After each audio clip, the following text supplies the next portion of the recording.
vous n'êtes pas trompé du tout, c'est bien ici l'information fiable en temps réel, c'est sur le www.lessor.ml. Nous sommes mercredi 20 août 2025. Aux informations, le Premier ministre du Burkina Faso, Rimtala Jean-Emmanuel Ouedraogo, est arrivé mardi à 17h à l'aéroport international président Modibo Keïta, Sénou, accueilli par son homologue malien, le général de division Abdoulaye Maïga. Après les honneurs protocolaires et un entretien au salon d'honneur, il entame une visite d'amitié et de travail de 72 heures avec au programme la découverte d'infrastructures culturelles et sportives, ainsi que la participation au lancement de la deuxième édition du camp de la Brigade citoyenne du Mali. En garde à vue, depuis le 12 août, l'ancien Premier ministre Choguel Kokala Maïga a été placé sous mandat de dépôt ce mardi 19 août par la Chambre d'instruction de la Cour suprême. Il est poursuivi pour atteinte au bien public dans une affaire portant sur les illégalités présumées de 1,7 milliard de francs CFA relevées par le rapport du bureau du vérificateur général transmis à la Cour suprême.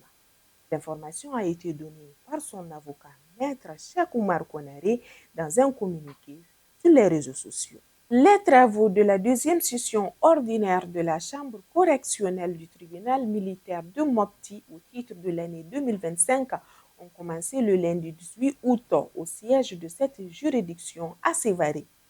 Ce sont 29 dossiers qui sont inscrits au rôle de cette session de 5 jours, parmi lesquels 18 militaires et 1 civil sont sous mandat de dépôt. La cérémonie officielle d'ouverture de ces assises a été présidée par le général de brigade Daouda Dambélé, gouverneur de la région de Mopti. Une cérémonie de prélancement de la biennale artistique et culturelle s'est tenue hier dans la salle des banquets du CICB. Cette cérémonie de prélancement, organisée conjointement par le ministère de l'Artisanat, de la Culture, de l'Industrie hôtelière et du Tourisme et la coordination des associations de la région de Tombouctou, a permis de mettre en valeur la richesse culturelle de la future ville hôte de l'édition de décembre prochaine.